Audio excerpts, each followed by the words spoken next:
안녕하십니까 여러분. 자, 이번 시간부터는 세 번째 과목입니다. 프로그램 일반에 대해서 살펴보도록 할게요. 자, 프로그래밍의 언어부터 좀 살펴볼까요? 자, 프로그램의 언어에는 두 가지 종류가 있어요. 저급 언어라는 언어도 있고요. 고급 언어라는 언어가 있어요.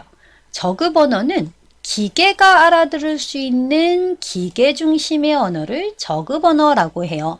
자, 저급 언어에는 또 두 가지로 나눌 수 있는데 기계어와 어셈블리어 이렇게 두 가지로 구분을 하게 됩니다. 기계어는 이진수 0과 1로만으로 구성이 되어 있어요. 여기서 0과 1은 숫자 0과 1이 아니라 0은 오프의 의미고요. 꺼져 있다라는 의미예요. 그리고 1은 온의 의미예요. 켜져 있고 꺼져 있고의 의미를 이용해서 컴퓨터가 직접 이해할 수 있게끔 만들어준 언어가 기계어입니다. 컴퓨터가 직접 이해할 수 있기 때문에 수행 속도가 굉장히 빨라요. 전문적인 지식이 없다면 당연히 이해하기가 어렵겠죠. 그리고 기계마다 사용하는 언어가 달라요. 그래서 호환성이 없습니다. 자, 이게 기계어고요. 어셈블리어는 기계어랑 1대1로 대응하는 기호로 이루어진 언어예요. 그래서 얘네들은 좀 기호 언어라고 하고요. 그걸 니모닉 언어라고 얘기하기도 해요. 하드웨어를 제어할 때 주로 사용을 하게 됩니다. 그래서 하드웨어를 만들 때 그 하드웨어를 만들어서 컴퓨터랑 연결을 할 때 이런 접속 언어, 이런 것들을 어셈블리어가 만들게 돼요. 그 다음 고급 언어는 이제 사람이 만드는 우리가 일반적으로 프로그래머라고 하는 사람들이 프로그램을 작성하는 그런 언어들이 고급 언어예요. 인간 중심의 언어고요. 호환성이 좋아요. 왜냐하면 어차피 번역할 거거든요. 그래서 호환성이 좋습니다. 포트란이나 코볼이나 리스프, 스노우볼, 베이직, 그 다음 파스칼, C, 아이다 이런 것들이 있는데 이 중에 우리가 좀 눈여겨봐야 하는 건 이 C 언어예요. 나머지 언어들은 그냥 뭐 종류가 어떻다 이런 것까지 뭐 볼 필요는 없고요. 중요한 건 C 언어 요것만 좀 살펴볼게요. 자, 이 C 언어는 시스템 프로그래밍 언어라고 해요. 얘는 저급 언어와 고급 언어의 특징을 모두 다 갖춘 언어예요.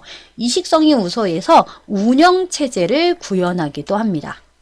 자, 이 C 언어를 가지고 운영체제를 만들기도 해요. 되셨죠? 객체지향 프로그래밍 언어 한번 볼까요? 자, 프로그래밍 언어 중에는 객체지향형 프로그래밍 언어라고 하는 언어도 있어요. 자, 요즘에는 예전처럼 프로그래밍해서 만들지 않고 객체를 이용해서 이런 현실 세계의 엔티티, 객체를 이용해서 기계의 부품처럼 하나의 객체로 만들어서 이 기계 부품을 조립하듯이 그래서 제품을 만들듯이 프로그램을 만들어내가는 과정을 객체지향 프로그래밍 언어 기법이라고 얘기를 해요.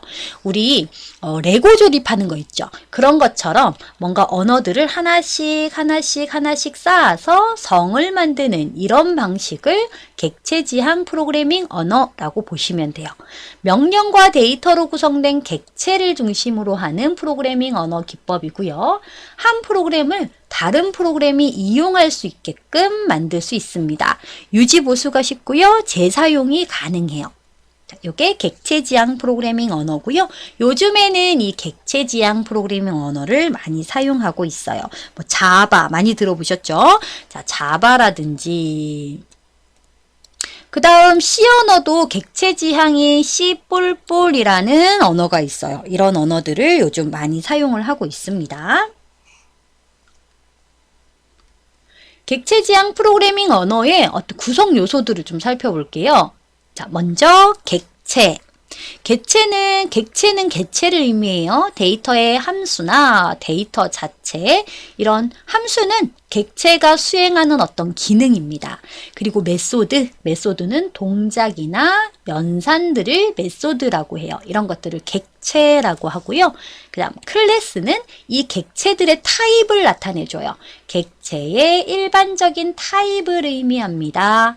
메시지는 상호작용을 할 때 사용되는 것들, 객체들 간에 상호작용을 할 때 사용되는 수단이에요. 그러니까 객체들 간에 뭔가 명령을 주고받아야 되잖아요. 이럴 때 사용하는 게 메시지다 라고 생각하시면 돼요.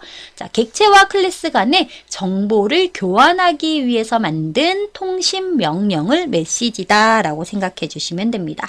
자, 요 세 가지가 객체 지향 프로그래밍 언어의 구성 요소예요. 객체, 클래스, 메시지 세 가지 알아둘게요.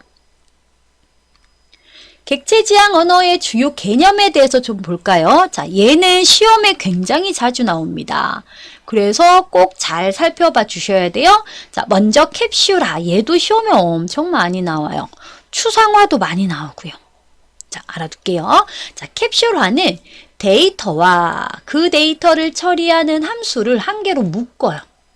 그래서 하나의 캡슐처럼 알약 보면 캡슐 알약은 실제 알약들을 모아서 한 번에 먹을 양만큼 이렇게 묶어 놓는 거잖아요. 마찬가지 어떤 함수 안에 그 함수가 처리되는 데이터들을 하나로 묶어서 이 하나를 뭔가 하나의 일을 하는 어떤 객체로 사용할 수 있게끔 묶어주는 것을 캡슐화라고 합니다. 캡슐화된 객체들은 재사용이 되게 쉬워요. 그래서 이렇게 묶어 놓으면 언제든 이렇게 사용하기가 쉽다. 객체의 세부 내용을 굳이 알 필요가 없어요. 이 안에 뭐가 들어있는지 내가 알 필요가 없기 때문에 인터페이스가 단순해지고요. 객체 간의 결합도가 낮아져요. 그래서 어디든 결합을 시킬 수가 있는 거죠. 그래서 결합도가 낮으면 재사용이 쉬워집니다. 그 다음 정보 은닉 한번 볼까요? 자, 자신의 정보를 숨겨요. 이게 요거죠. 세부 내용을 알 필요가 없어요. 그 말은 자신의 정보를 숨길 수가 있다는 거죠. 자신의 연산만을 통해서 접근을 허용하는 것을 정보 은닉이라고 하고요. 유지 보수와 소프트웨어를 확장할 때 오류를 최소화할 수 있습니다. 이걸 정보 은닉이라고 해요. 내 객체를 다른 객체한테 다 오픈할 필요가 없다는 거죠. 그 다음 추상화. 불필요한 부분을 생략하고 객체의 속성 중에 제일 중요한 것에서만 중점을 두어서 모델화하는 것을 추상화한다 라고 얘기를 해요. 그 다음 상속성. 자, 이 상속도 시험에 굉장히 자주 나오는 성질인데요. 이 상속성은 이미 정의되어 있는 이 상위 클래스의 모든 속성, 뭐 연산 이런 상위 클래스의 모든 어떤 항목들을 하위 클래스가 물려받는 것을 상속성이라고 합니다. 자, 내가 가지고 있는 모든 성질을 너에게 물려줄게. 너가 이제 이 성질을 이용해. 라고 하위 클래스에게 물려주는 걸 상속성이라고 하고요. 상위 클래스의 속성과 연산을 하위 클래스가 공유할 수 있어요. 그래서 객체와 클래스의 재사용이 쉬워지게 되죠. 상속성 알아두시고요. 다형성은 메시지에 의해서 객체가 연산을 수행하게 될 때 하나의 메시지에 대해 각 객체가 가지고 있는 고유한 방법으로 응답할 수 있는 능력을 말합니다. 자, 내가 하나의 뭔가 연산을 수행하게 될 때 하나의 메시지는 어떤 명령이라고 생각하면 돼요. 이런 메시지에 대해서 각 객체가 가지고 있는 고유한 자신만의 방법들이 있어요. 그런 방법들로 각각 응답을 하기 때문에 다양한 형태의 성질을 가질 수 있다라는 것을 다형성이라고 얘기를 합니다. 자, 이렇게 해서 객체 지향의 언어 개념들입니다. 캡슐화, 정보 은닉, 추상화, 상속성, 다형성 이런 것들의 성질을 가지고 있다. 자, 이 객체 지향 언어의 주요 개념 굉장히 중요해요. 꼭 기억해 둘게요. 그 다음 프로그래밍 언어의 구문입니다. 프로그래밍 언어로 작성된 프로그램의 문법적인 구문을 구문이라고 해요. 자, 이 프로그램의 문법적인 구조를 구문이라고 얘기를 합니다. 구문 형식을 사용하면 프로그래밍 언어의 표현을 다양하게 할 수 있고요. 문맥의 의미를 명확하고 간결하게 할 수 있어요. 주요 구문 요소를 좀 봐주시면 이렇게 자, 핵심어는 특별한 의미를 가지고 사용되는 식별자를 핵심어라고 해요. for 구문이라든지 if 구문이라든지 do 구문이라든지 이런 구문들을 핵심어, 명령문이라고도 합니다. 핵심어라고 하고요. 예약어는 내가 예약을 했어요. 이렇게 하고자 하는 특수한 기능을 수행하도록 이미 다 예약이 돼서 용도가 정해져 있는 단어를 예약어라고 얘기를 합니다. 이미 다 정의가 돼 있어요.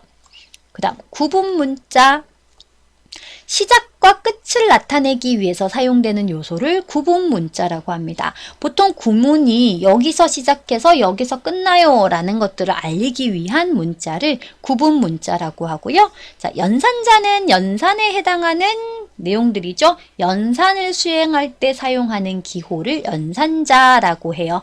자, 변수나 상수, 함수의 호출값에 대한 연산을 수행할 때 사용하는 기호가 연산자고요.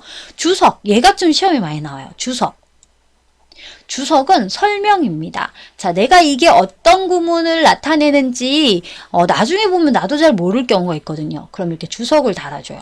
이렇게 해서 주석을 쭉 달아주면 여기서부터 이까지는 설명문입니다 라는 의미로 주석을 달아주는 부분이 많습니다. 주석은 꼭 달아주셔야 돼요. 설명을 적어두는 부분이 주석이에요. 얘는 실제 실행이 되진 않아요. 실행이 되는 부분은 아닙니다. 그 다음 잡음어. 특별한 정보를 갖고 있진 않아요. 그냥 판독을 위해서 사용하는 요소를 잡음어라고 얘기를 해요. 자, 우리는 반드시 알아야 되는 게 이 주석이라는 거 꼭 기억해 둘게요. 자, 예약어를 사용할 때 장점이 있습니다. 프로그램의 구조를 간단하고 판독성을 좋게 해요. 자, 잠깐 보고 넘어갈까요? 예약어를 사용할 때 장점입니다. 프로그램의 구조를 간단하고 판독성을 좋게 하는 장점이 있어요. 번역 속도도 빨라지고요. 만약에 오류가 발생했다면 오류를 회복할 수 있게끔 해주는 기능도 있고요. 프로그램의 신뢰성을 향상시킬 수 있습니다. 자, 그런데 이런 예약어가 너무 많이 사용되게 되면 프로그래머가 모두 다 기억하기가 힘들어요. 내가 어떤 단어를 사용했더라? 이런 것들을 기억하기가 힘들기 때문에 프로그래밍을 할 때 번거롭게 될 수도 있다는 게 단점입니다. 자, 언어 번역 과정 볼까요? 자, 언어를 번역하는 과정입니다. 원시 프로그램. 자, 여기서 한번 좀 살펴보고 넘어갑시다. 자, 원시 프로그램을 번역하게 되면 목적 프로그램이 생성이 돼요. 그걸 링커가 로드 모듈로 만들어주고요. 로더가 실행할 수 있게끔 주기억 장치에 적재시켜주는 역할을 합니다. 자, 이게 무슨 말인지 아래쪽에 설명을 좀 볼게요. 원시 프로그램은 사용자가 직접 작성한 프로그램이에요. 내가 고급 언어로 혹은 C 언어, 자바 이런 언어를 이용해서 프로그램을 이렇게 짰어요. 그럼 이걸 실행하기 위해서는 기계가 알아들을 수 있는 기계어로 번역을 해줘야 돼요. 그래야 기계가 실행을 해주겠죠. 그게 번역 과정입니다. 자, 이렇게 번역을 하게 되면 기계어가 생성이 되겠죠. 만들어져요. 번역이 된다는 거죠. 이렇게 기계어로 번역된 프로그램을 목적 프로그램이라고 해요. 원시 프로그램은 내가 만든 거, 내가 만든 프로그램, 목적 프로그램은 번역본이다 라고 생각해 주시면 됩니다. 되셨죠? 자, 그러면 이렇게 기계어로 번역본이 만들어졌다면 이 모든 프로그램이 한 방에 동시에 실행되진 않아요. 그럼 내가 실행하고자 하는 이런 묶음 단위로 좀 잘라서 묶어줘야 돼요. 그걸 로드 모듈이라고 합니다. 이 로드 모듈이라는 것은 즉시 실행 가능한 상태의 프로그램 단위로 나누는 것을 얘기해요. 이렇게 프로그램이 전체가 아닌 바로바로 실행할 수 있는 덩어리로 나눠주는 일을 하는 애가 링커예요. 링커가 컴퓨터가 이 프로그램을 실행할 수 있는 형태로 만들어주는 애가 링커입니다. 그 실행할 수 있는 프로그램을 로드 모듈이라고 해요. 이렇게 로드 모듈로 잘라주게 되면 로더가 실행을 해주는 건 아니고요. 실행은 주기억이 해요. 우리 기억나세요? 주기억 장치가 실행할 수 있는 데이터를 담고 있다라고 했잖아요. 그쵸? 그럼 주기억 장치로 보내줘야 얘가 실행을 해주는데 그 주기억 장치로 보내주는 애가 로더입니다. 로더는 주기억 장치로 읽어들여서 실행될 수 있도록 해주는 프로그램이에요. 주기억 장치는 우리 저번 시간에 이렇게 아파트처럼 되어 있다고 했었죠. 이렇게 아파트처럼 돼 있어서 주소가 있고 내용이 있다고 했어요. 그럼 모든 내용이 다 차 있는 건 아니고 내용이 실행되고 나면 더 이상 실행할 필요가 없으면 얘가 빠지겠죠. 이렇게 내가 지금 실행해야 하는 메모리 세트 군에 비어있는 공간이 있나 없나 살펴보는 게 로더가 하는 일이에요. 그래서 잘 봤더니 여기가 비어 있어요. 그러면 얼른 요 로드 모듈을 여기다가 쫙 갖다 넣어주는 일을 하는 게 로더의 역할입니다. 그걸 적재한다라고 얘기를 해요. 적재. 비어있는 공간이 있는지 없는지 보고 이 로드 모듈을 적재시키는 역할을 하는 게 로더고요. 주기억 장치의 메모리 군에 적재가 됐다면 순서에 따라서 실행이 되게 되겠죠. 자, 그렇게 해주는 게 언어 번역의 과정입니다. 자, 먼저 내가 만든 원시 프로그램을 번역기가 번역을 하게 되고요. 그럼 목적 프로그램으로 생성이 되게 돼요. 그럼 링커가 실행 가능한 형태의 로드 모듈을 만들어주고 로더가 주기억 장치를 잘 살펴서 비어있는 공간에 적재시켜주면 CPU가 주기억 장치에 있는 실행 순서에 따라서 실행을 해주게 됩니다. 자, 이게 언어 번역 과정이에요. 잘 기억하셔야 돼요. 자, 잠깐만 볼까요? 자, 로더의 기능이 있는데 우리는 아까 적재의 기능만 좀 살펴봤어요. 근데 로더의 기능은 4가지예요. 할당하는 기능도 있고요. 연결 기능도 있고 재배치 기능도 있고요. 적재 기능도 있습니다. 할당 기능이라는 것은 실행 프로그램을 실행하기 위해서 기억 장치 내에 옮겨 놓을 공간을 확보하는 기능을 할당이라고 해요. 주기억 장치에 공간이 없어요. 그럼 공간을 할당해야 되겠죠. 이렇게 공간을 할당하는 것을 할당이다라고 얘기를 해요. 그 다음 연결은 링킹, 연결하는 걸 의미합니다. 자, 부 프로그램을 호출할 때 기억 장소의 시작 주소를 호출한 부분에 등록해서 연결을 해주는 역할을 해줘요. 그러니까 다른 프로그램과 기억 장소의 시작 부분을 이렇게 연결해주는 역할을 하는 게 연결입니다. 그 다음 재배치. 보조 기억 장치에서 저장되어 있는 프로그램이 사용하는 각 주소들을 할당된 기억 장소에 실제 배치하는 것을 재배치라고 얘기를 해요. 자, 나 여기다가 실제 배치를 해야 될 것 같아요. 그러면 얘가 공간을 확보하고 실제 보조 프로그램에 있는 애를 여기다가 주소로 배치하는 것을 재배치라고 하고요. 적재는 실행 프로그램을 할당된 기억 공간에 옮겨 놓는 기능을 적재라고 해요. 자, 그리고 절대 로더라는 애가 있는데 이 절대 로더라는 애는 적재 기능만 수행하는 로더입니다. 자, 기능별로 수행하는 주체가 좀 달라요. 할당과 연결은 프로그래머가 하고요. 재배치는 언어 번역 프로그램이 하고요. 적재는 로더가 해주게 됩니다. 자, 그 다음 언어 번역 프로그램 한번 볼까요? 자, 언어 번역을 하는 프로그램은 3가지가 있습니다. 컴파일러, 어셈블러, 인터프리터 3가지가 있는데요. 자, 이 중에 컴파일러가 가장 좀 중요하고요.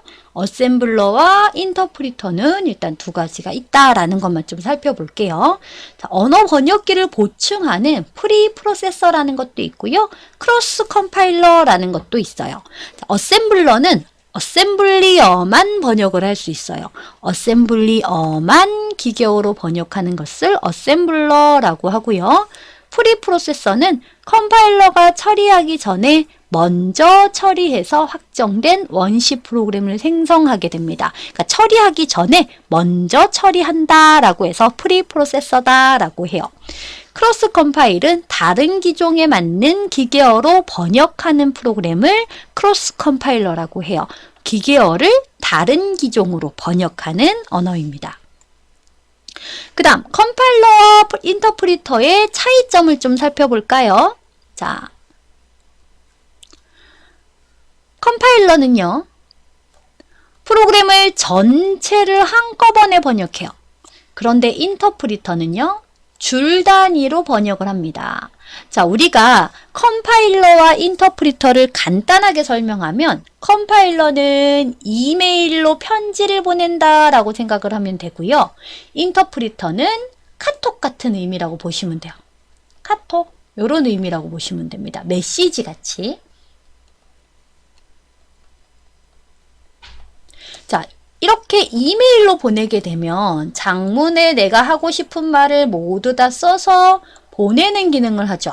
그런데 얘는 안녕 하고 보내려면 그래 어쩌고 저쩌고 답장이 오겠죠. 이렇게 한 줄씩 한 줄씩 뭔가 하고 싶은 말을 끊어서 보낼 수 있어요. 그래서 얘는 한꺼번에 전체적으로 한꺼번에 번역을 한다면 얘는 줄 단위로 한 줄 한 줄 한 줄 단위로 번역을 하게 됩니다.